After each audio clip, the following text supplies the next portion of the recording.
আমার বাবা, আমার ভাই, এই জন্য সর্বপ্রথম একটা কথা না বললেই নয়।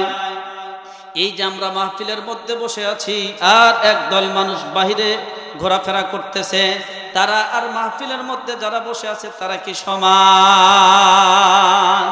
আল্লাহ রাব্বুল আলামিন যাকে পছন্দ করেন তাকেই কোরআনী ইলম শিক্ষা গ্রহণ করার মতো সুযোগ করে দেন।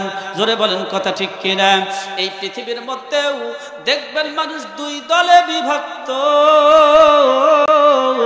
এই পৃথিবী থেকে একদিন বিদায় নিতে হবে, চিরজীবন থাকা যাবে না। জোরে কোন কথা ঠিক কিনা? এই পৃথিবী থেকে যখন বিদায় নিয়ে চলে যাব, আহারে কবরের মধ্যে যাওয়ার পর প্রশ্ন করা হবে, মার রব্বুকা মান দীনুকা মান নাবিয়্যুক। যেই ব্যক্তি সুন্দর করে উত্তর দিতে পারবে ওই ব্যক্তির কোনো টেনশন থাকবে না, কোনো ভয় থাকবে না। পক্ষান্তরে যেই ব্যক্তি উত্তর দিতে পারবে না ওই ব্যক্তি ধরা খেয়ে যাবে। কিয়ামতের ময়দানে ওই ব্যক্তি যখন উঠবে ওই ব্যক্তির হাসর নাসর তখন কায়েম হয়ে যাবে। একজন নাফরমান ব্যক্তির আহারে আমলনামা বাম হাতে পেয়ে যাবে। কিয়ামতের ময়দানেও মানুষ দুইটা দলে বিভক্ত হবে। দুনিয়ার মধ্যে মানুষ যেই রকম দুই দলে বিভক্ত হয়েছে, কিয়ামতের মধ্যেও মানুষ দুই দলে বিভক্ত হয়ে যাবে। একদল মানুষ আমলনামা পাবে ডান হাতে, আরো একদল পাবে বাম হাতে। জোরে বলেন কথা ঠিক কিনা? এক কথায় যারা ডানপন্থী মুসলমান, যারা কোরআনের পক্ষে, রাসূলের পক্ষে, হাদিসের পক্ষে, যারা দ্বীন ইসলামের পক্ষে, আশা করা যায় তারা আমলনামা পাবে কোন হাতে? এবং হাতে বলেন কোন হাতে? পক্ষান্তরে যারা এই কোরআনের বিপক্ষে, যারা ক্ষমতার মোহে পইরা কোরআনের বিরোধিতা করে, মসজিদ মাদ্রাসার বিরোধিতা করে, মনে হয় আশঙ্কা করা যায় কিয়ামতের দিন আমলনামা পাবে বাম হাতে। জোরে বলেন কথা ঠিক কিনা? ওই দিন কিন্তু আমলনামা বাম হাতে পাইলে কোনো উপায় থাকবে না। একজন মানুষ যখন আমলনামা বাম হাতে পাবে, বাবারে আমলনামা এমনিতেই কিন্তু আপনার সোজাসুজি বাম হাতে দিবে না। আল্লাহ রাব্বুল আলামিন এই বাম হাতটা পেটের মধ্য দিয়া ঢুকায়া পিঠের মধ্য দিয়া বের করিয়া আমলনামার মধ্যে, এই বাম হাতের মধ্যে আমলনামা দিয়া দিয়া আল্লাহ রাব্বুল আলামিন ঘোষণা করবেন, ইকরা কিতাবাকা কাফা বিনাফসিকাল ইয়াওমা আলাইকা হাসিবা। পড়ো, দুনিয়ার মধ্যে যা কিছু কামাই করছো পড়ো। এখন এই ব্যক্তি কেমনে পড়বে? এই ব্যক্তি পড়তে তো পারবে না, কারণ আমলনামা পিছন দিকে। আল্লাহ রাব্বুল আলামিনের কাছে ফরিয়াদ করবে, আল্লাহ গো,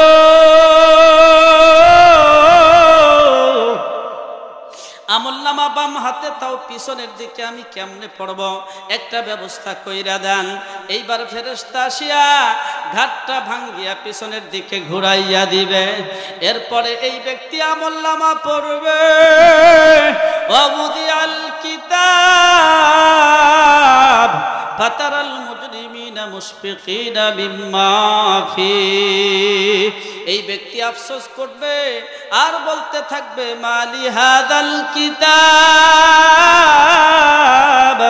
লা ইউগাদিরু সাগীরাতাও ওয়ালা কাবীরাতান ইল্লা আহসাহা।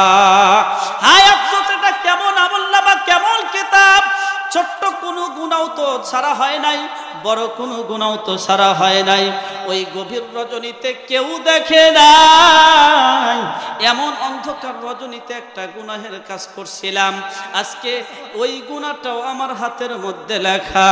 উপায় নাই রে, ওই দিন কিন্তু কোনো উপায় থাকবে না। বাবারে, ওই দিন আমলনামার মধ্যে এমন মানুষ আছে যেই ব্যক্তি দেখতে পাবে সে জেনাকারী ছিল, সে দুর্নীতিকারী ছিল, এই ব্যক্তি ইয়াতিমের মাল, ইয়াতিমের হক আত্মসাৎকারী ছিল। বাবারে, এই ব্যক্তি ওই সময় মাওলাই কারীমকে ডাইকে বলবে, আল্লাহ গো, যেই গুনাহগুলো আমি আমার আমল নামার মধ্যে দেখতেছি, বাম হাতের মধ্যে দেখতেছি একটা গুনাহ তো আমি করি নাই। আমি তো কোনোদিন ইয়াতিমের মাল ভক্ষণ করি নাই, আমি তো কোনোদিন দুর্নীতি করি নাই, আমি তো কোনোদিন গরিবের উপর জুলুম করি নাই। ওই সময় একটা আওয়াজ আসবে, হ্যাঁ ঠিকই বলেছো, তুমি যদি এই কাজগুলো নাও করে থাকো, যা একদল মানুষকে তুমি সাপোর্ট করেছিলে, সমর্থন করেছিলে, ওরা এই কাজগুলা করছে তোমার সাপোর্টে, তোমার সমর্থনের কারণে এই কাজ করার সুযোগ পাইছে, এই জন্য তার কিছু অংশ তুমিও পাইয়া গেছা। আমার বাবা, আমার ভাই, এই জন্য যা কিছু করব কার জন্য করব? জোরে বলেন, কার জন্য করব? এই মাহফিলেও এসেছি কার জন্য এসেছি? কারণ আল্লাহ রাব্বুল আলামিন ইরশাদ করেন, ইন্না সালাতি কুল ইন্না সালাতি ওয়া নুসুকি ওয়া মাহইয়ায়া ওয়া মামাতি ওয়া মামাতি লিল্লাহি রাব্বিল আলামিন।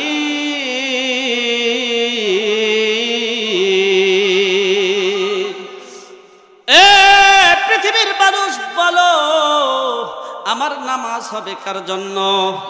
আমার কোরবানি হবে কার জন্য? আমার এই জীবন হবে কার জন্য? আমার মরণ হবে কার জন্য? এক কথায় চলনে ফেরনে ওঠনে বসনে রাজনীতি হরতাল ভোটাভুটি ক্যানভাস যা কিছু হবে কার জন্য হবে? জোরে মহব্বতে বলেন, কার জন্য হবে? আমরা বান্দাকার, আমরা বান্দাকার, যা কিছু করব কার জন্য করব? হরদম ডাকো আল্লাহ, বান্দা গাফেল হয় না। রনে বনে জনে জঙ্গলে আল্লাহ ভুইল না। হরদম ডাকো আল্লাহ, বান্দা গাফেল হয় না। আল্লাহ ডাকছেন মুসা নবী,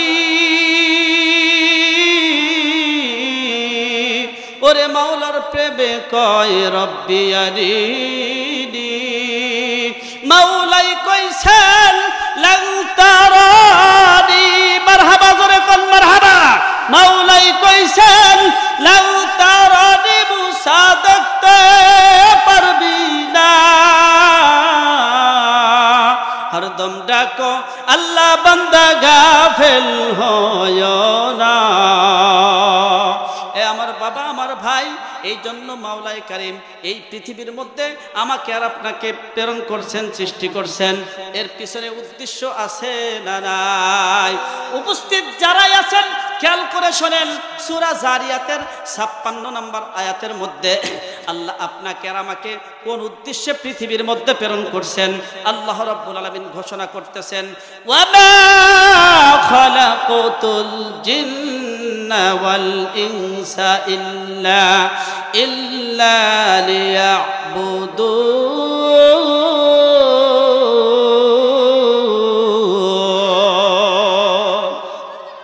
এই পৃথিবীর মধ্যে জিন আর মানব জাতিকে আমি আল্লাহ রাব্বুল আলামিন, আমি আল্লাহর ইবাদত করার জন্য, দাসত্ব করার জন্য সৃষ্টি করেছি। সুবহানাল্লাহ, জোরে কোন। এখন ইবাদত আর দাসত্ব কাকে বলে? ইবাদত বলা হয় গায়াতুত তাদাল্লুলি ফিল খুশু। মাওলায়ে কারীমের হুকুমের সামনে, মাওলায়ে কারীমের নির্দেশের সামনে নিজের প্রত্যেকটা কাজ এক কথায় নিজেকে চরমভাবে নতই স্বীকার করা, নিজেকে আত্মসমর্পণ করা। জোরে বলেন সুবহানাল্লাহ। ইবাদত কাকে বলে? শুধু মসজিদের মধ্যে গিয়ে নামাজ পড়ার নাম কি ইবাদত? শুধু হজ করার নাম কি ইবাদত? শুধু যাকাত দেওয়ার নাম কি ইবাদত? না, ইবাদত বলা হয় মাথা থেকে পায়ের তালু পর্যন্ত, ব্যক্তিগত জীবন থেকে রাষ্ট্রীয় জীবন পর্যন্ত একজন মানুষ যা কিছু করবে কার জন্য করবে? বাবারে, আল্লাহ রাব্বুল আলামিন মানব জাতিকে এত সুন্দর কাজ করাইবেন, এজন্য মানব জাতিকে বড় আদর করে, সোহাগ করে, বড় ভালোবেসে সৃষ্টি করেছেন। দেখেন আল্লাহ রাব্বুল আলামিন অসংখ্য মাখলুকাত সৃষ্টি করছেন কুন ফায়াকুনের মাধ্যমে। ইন্নামা আমরুহু ইযা আরাদা শাইআন আইয়াকুলা লাহু কুন ফায়াকুন।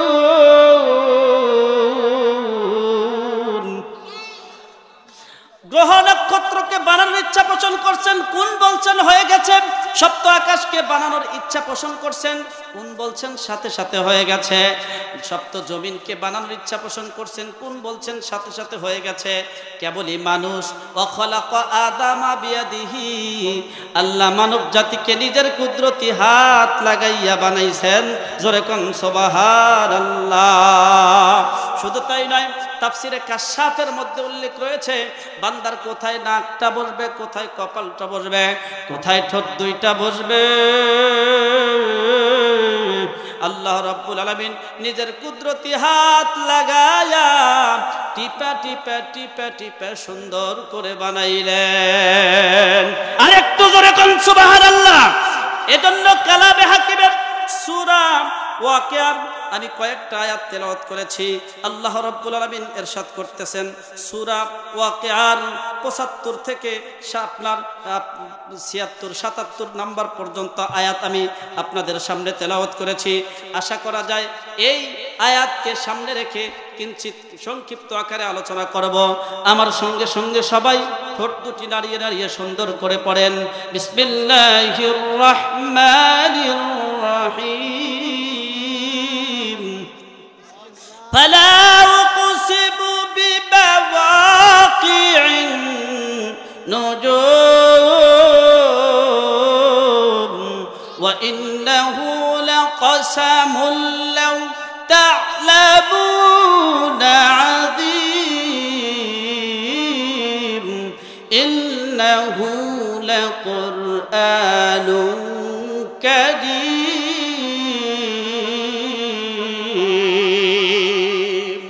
ইরশাদ হচ্ছে, দেখেন মাওলায়ে কারীমের কি কুদরত। আল্লাহ রাব্বুল আলামিন বলতেছেন ফালা উকসিমু বিমাওয়াকি'ন নুজুম, আল্লাহ কসম করতেছেন। ওয়াকি'ন শব্দের দ্বিমুখী অর্থ, নুজুম অর্থ নক্ষত্ররাজি, গ্রহ নক্ষত্রের উদয় এবং অস্তমিতর দুইটা আপনার স্থানের কসম করতেছেন। কসম করতেছেন কে? মহাব্বতে বলেন কসম করতেছেন কে? সংক্ষিপ্ত আকারে বুঝাতে গেলে আমি একটা সূর্যকে দিয়েই বুঝাই। ধরেন সূর্যের একটা উদয়ের স্থান আছে, আছে না নাই? অস্তমিত যাওয়ার স্থান আছে না নাই? আছে। আচ্ছা, সূর্যের উদয় এবং অস্তমিত যাওয়ার স্থান একটা না একাধিক? একাধিক মানে সূর্যের উদয়ের 365টা স্থান আছে। সুবহানাল্লাহ কোন, আরেকটু জোরে কোন। আজকের দিনে সূর্য যেখানে অস্তমিত গেছে আগামীকাল এই জায়গায় যাবে না, অন্য একটা জায়গায় যাবে। আজকের দিনে সূর্য যেখানে উদয় হয়েছে আগামীকাল এখান থেকেই উদয় হবে না, অন্য একটা জায়গায় উদয় হবে। জোরে কোন সুবহানাল্লাহ। সূর্যের 365টা উদয়ের স্থান আছে, সূর্যের 365টা অস্তমিত যাওয়ার স্থান আছে। সুবহানাল্লাহ, জোরে কোন। আমার ভাই, গ্রহ নক্ষত্র পৃথিবীর মধ্যে যত আছে, এই গ্রহ নক্ষত্রর উদয় এবং অস্তমিত যাওয়ার স্থানের কসম করতেছেন কে? আল্লাহ। শুধু সূর্যকে দিয়েই বুঝাইলাম, এরকম সূর্যের চেয়ে আরো বড় বড় গ্রহ পৃথিবীর মধ্যে আছে। সুবহানাল্লাহ কোন। একটা নক্ষত্র রাজির এবং গ্রহের উদয় এবং অস্তমিত যাওয়ার স্থানের কসম করতেছেন। একটু খেয়াল করলেই বোঝা যায় এই কসমটা কত বড় কসম। আল্লাহ নিজেই বলতেছেন ওয়া ইন্নাহু লাকাসামুন লাও তা'লামুনা আযীম, নিশ্চয়ই এই কসমটা অনেক বড় কসম যদি তোমরা বোঝো।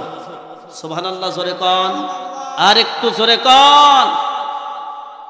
এই আপনার সূর্যকে নিয়ে যদি কথা বলা যায় 1 ঘন্টা আলোচনা করলে আপনারা কিছুটা বুঝবেন, কিন্তু আমার উদ্দেশ্য ওইটা না, বিষয় সেটা না। এজন্য আমি এইখানে সংক্ষেপ করলাম। আল্লাহ রাব্বুল আলামিন গ্রহ নক্ষত্রের উদয় এবং অস্তমিত যাওয়ার স্থানের কসম করে আবারও বলতেছেন নিশ্চয়ই এই কসমটা অনেক বড় কসম। এরপরে আল্লাহ রাব্বুল আলামিন বলতেছেন, দেখেন কেহ যদি কসম করে গুরুত্বপূর্ণ কোনো কথা বোঝাতে গেলেই তো কসম করে। যদিও একজন মানুষের আল্লাহর নাম ব্যতি রেখে অন্য কারো নামে কসম করা জায়েজ নেই, তারপরেও অনেকে কসম করলে গুরুত্বপূর্ণ কোনো একটা বিষয় বোঝানোর জন্য গুরুত্বপূর্ণ কোনো বিষয়ের কসম করে। আল্লাহ রাব্বুল আলামিন তিনি গুরুত্বপূর্ণ একটা বিষয়ের কসম করে গুরুত্বপূর্ণ আরো একটা বিষয় বুঝাতে চাচ্ছেন। তিনি কি বুঝাতে চাচ্ছেন? তিনি ইরশাদ করতেছেন ইন্নাহু লাকুরআনুন কারীম।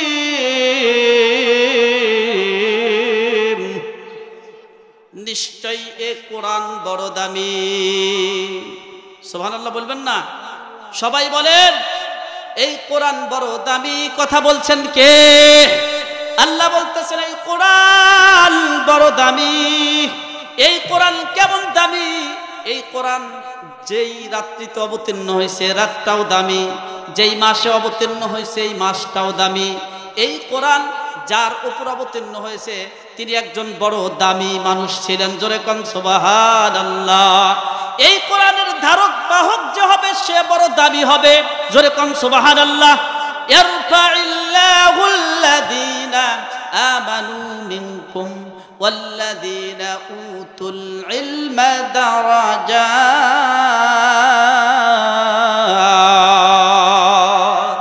তোমাদের মধ্যে যারা ঈমানদার আর যারা কোরআনী শিক্ষায় শিক্ষিত এই ব্যক্তির দাম বৃদ্ধি করে দিবেন কে? জোরে বলেন কে?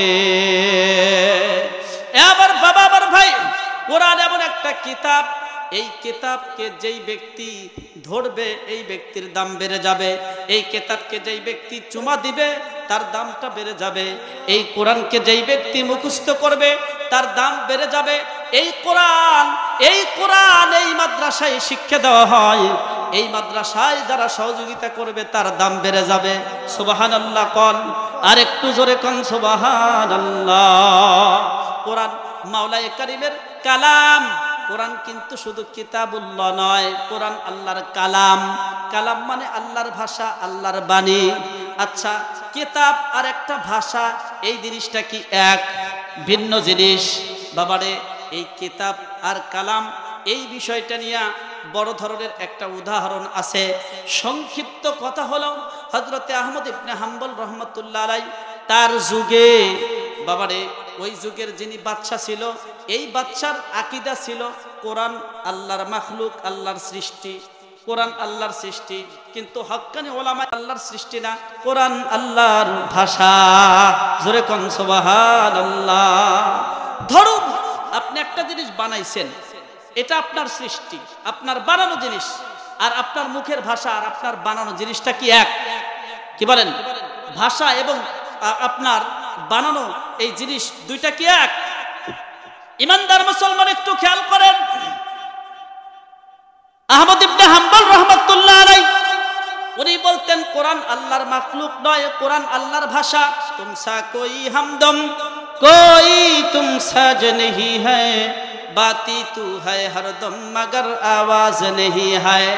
বিনা আওয়াজে কেউ যদি আল্লাহর সঙ্গে কথা বলতে চাও কোরআন পড়ো, তোমার প্রেমাস্পদ আল্লাহর সঙ্গে কথা হয়ে যাবে। জোরে কোন সুবহানাল্লাহ। আহমদ ইবনে হাম্বল রাহমাতুল্লাহ আলাইহিকে গ্রেফতার করা হলো। যতক্ষণ পর্যন্ত তুমি কোরআনকে মাখলুক বা আল্লাহর সৃষ্টি না বলবা ততক্ষণ পর্যন্ত তোমাকে নির্যাতন করা হবে, জেলখানার মধ্যে বন্দী করে রাখা হবে। এই বান্দার মুসলমান যুগে যুগে যেখানেই দেখেছি, যেখানেই তাকান, ওলামা ইকরাম জেলে বন্দী হয়েছে, কিন্তু নির্দোষ দোষী হয়ে আপনার দোষ করে নয়, নির্দোষ ভাবেই অধিকাংশ বন্দী হয়েছে। জোরে বলেন কথা ঠিক কিনা? ইমানদার মুসলমান আহমদ ইবনে হাম্বল রাহমাতুল্লাহ আলাইহিকে এরপরে তিনি কি বলেন এই কথাটা একটু পরে বলছি। অতিথিরা এসেছেন, ওনাদের একটু সুযোগ করে দেই, অনেক কষ্ট করে এসেছেন, ও আরো অনেকগুলা প্রোগ্রামে ওনাদের থাকে। কি বলেন কথা ঠিক কিনা?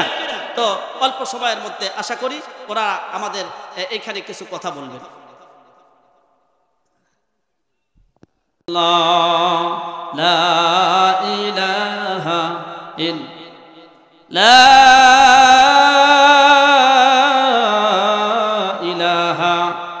ইল্লাল্লাহু মুহাম্মাদুর রাসূলুল্লাহ।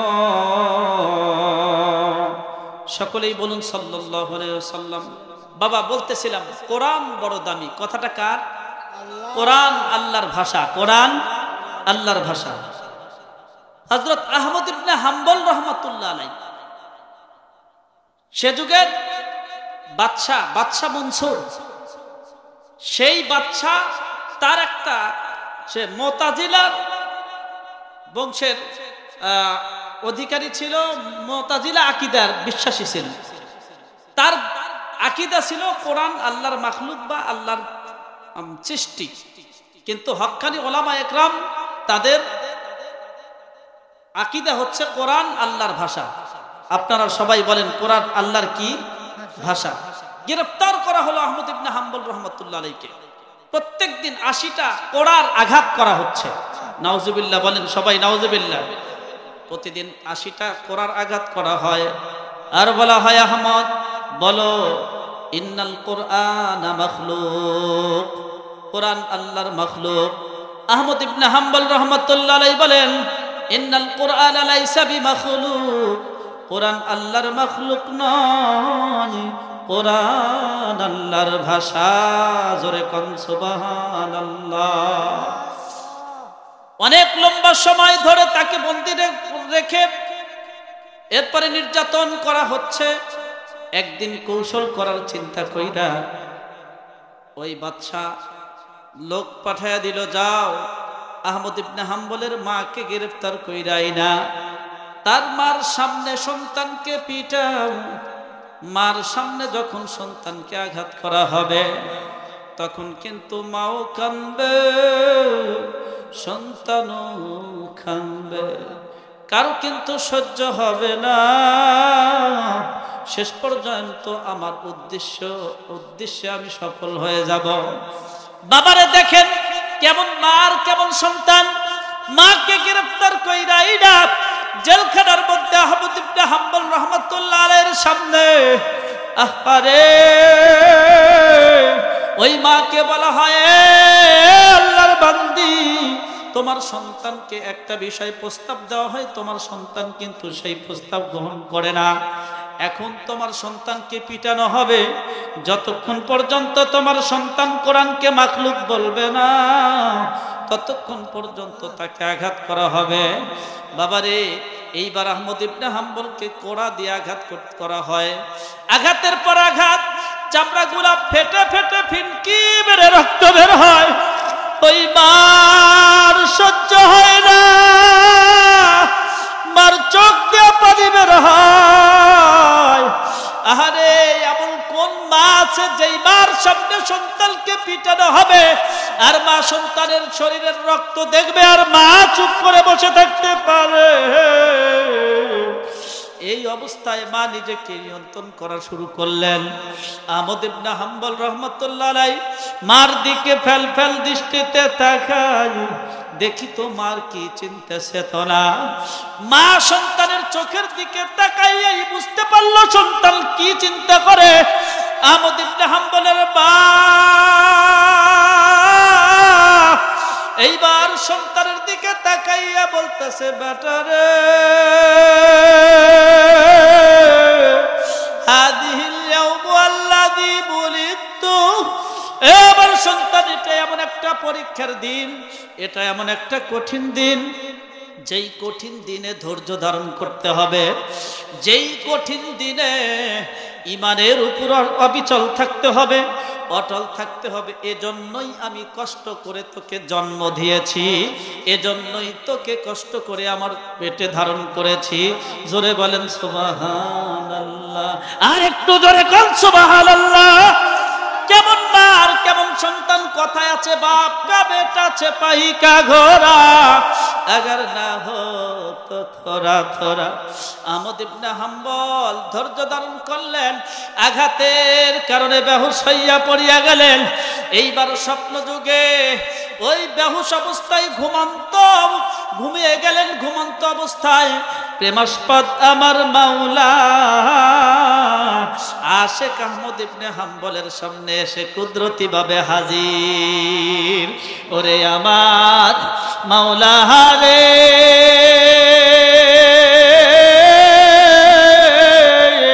ওরে আমার মাশউক রে, কোথায় গেলে পাইব বলো তোমারে।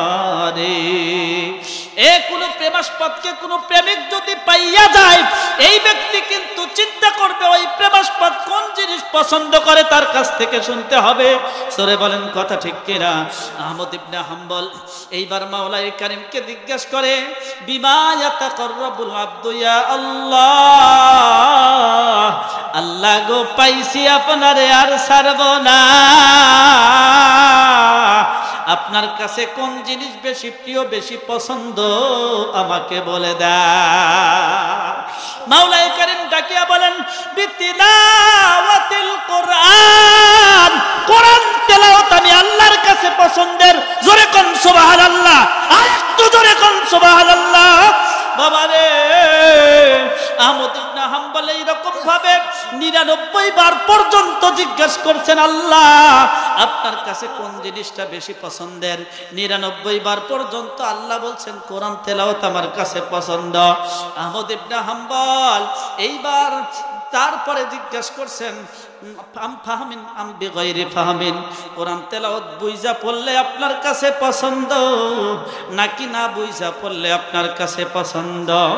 আহমদ ইবনে হাম্বলের জবাবে মাওলাই কারীম কুদরতি ভাবে একটা জবাব দিয়ে দেন, ফাহমিন আম বিগাইরি ফাহমিন, বুঝা পড়লেও আমার কাছে প্রিয় আর না বুঝা পড়লেও আমার কাছে পছন্দের। জোরে কোন সুবহানাল্লাহ। বাবা এই কোরআন তেলাওয়াত কোথায় শিক্ষা দেওয়া হয়? এই তো এই মাদ্রাসায় শিক্ষা দেওয়া হয়। দেখি সৎগুনা হাফিজা কওমি মাদ্রাসায় সহি শুদ্ধ কোরআন শিক্ষা দেওয়া হয়। জোরে বলেন কথা ঠিক কিনা? কিয়ামতের ময়দানে একদম কোরআনের কেমন পাওয়ার থাকবে বাবা না বললেই নয়, একটু খেয়াল করেন। মুখাশাফাতুল কুলুবের মধ্যে আল্লামা ইমাম গাজালি রাহমাতুল্লাহ আলাইহি সুন্দর করে একটা ঘটনা লিখছেন। তিনি বর্ণনা করেন, আমি একদিন ইবাদত করতে করতে বাইতুল মুকাদ্দাসের মধ্যে ঘুমিয়ে গেলাম। এমতো অবস্থায় দেখতেছি বিশাল আকারের একটা মাঠ, এই মাঠের মধ্যে কোরআনের মাহফিল শুরু হয়ে গেছে। জোরে কোন সুবহানাল্লাহ। ইমাম গাজালি বলেন, আমি সেই মাহফিলের মধ্যে চলিয়া গেলাম, একদম স্টেজের সামনে গেলাম। স্টেজের সামনে গিয়ে দেখি ওই মাহফিলের বক্তাও আছে, ওই মাহফিলের সভাপতি সাহেব আছে, ওই মাহফিলের শ্রোতাও আছে। মুকাশাফাতুল কুলুব নামক কিতাবটা খুলিয়া দেখবেন, বড় আশ্চর্যের বিষয়, আলমে আরওয়াহ এর যুগের কথা তিনি স্বপ্ন যুগে যা দেখেছেন তিনি সেই কথা উল্লেখ করেছেন। তিনি বর্ণনা করেন, ওই মাহফিলের শ্রোতা কারা জানো? ওই মাহফিলের শ্রোতা আদম আলাইহিস সালাম থেকে শুরু করে একদম শেষ পর্যন্ত ঈসা রুহুল্লাহ আসার আগ পর্যন্ত, একদম কিয়ামতের আগের দিন পর্যন্ত যত মানুষ এসেছে আসবে সব মানুষ ওই মাহফিলের শ্রোতা। জোরে বলেন সুবহানাল্লাহ।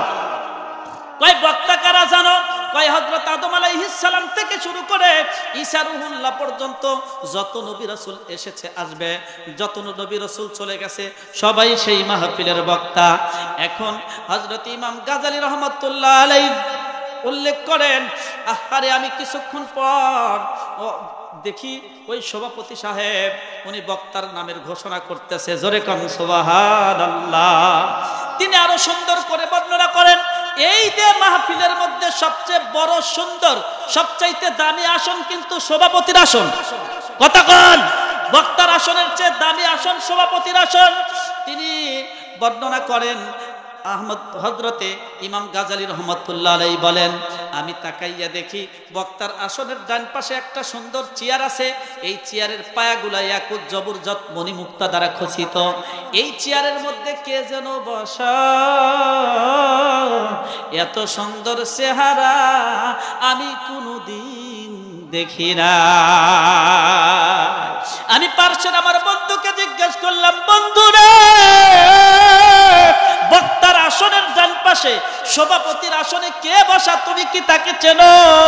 কয় তুমি তাকে চেনো না?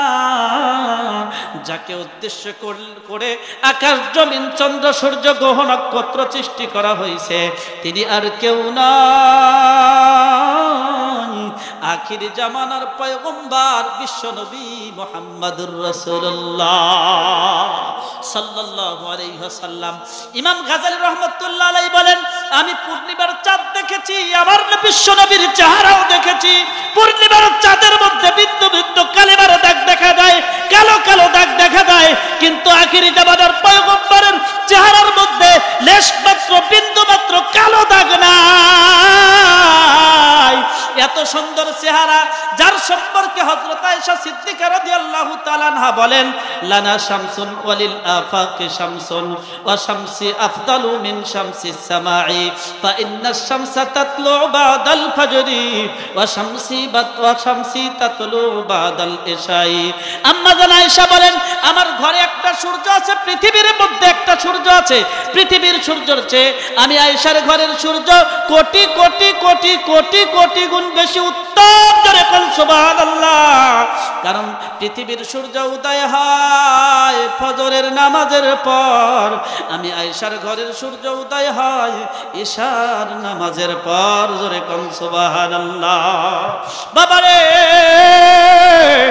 আল্লাহ হযরতে ইমাম গাজালি রাহমাতুল্লাহ আলাইহি উল্লেখ করেন, আমি যখন জানতে পারলাম সভাপতির আসনে আমাদের নবী বসা, তখন অপলক দৃষ্টিতে নবীর দিকে তাকায় আছি।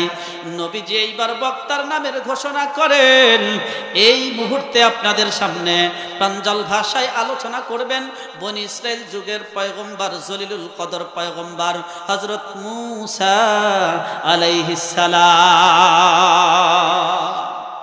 নবীজি সভাপতি ঘোষণা করতেছেন, বক্তার নামের ঘোষণা। বক্তা কে বলেন তো? হযরত মূসা আলাইহিস সালাম।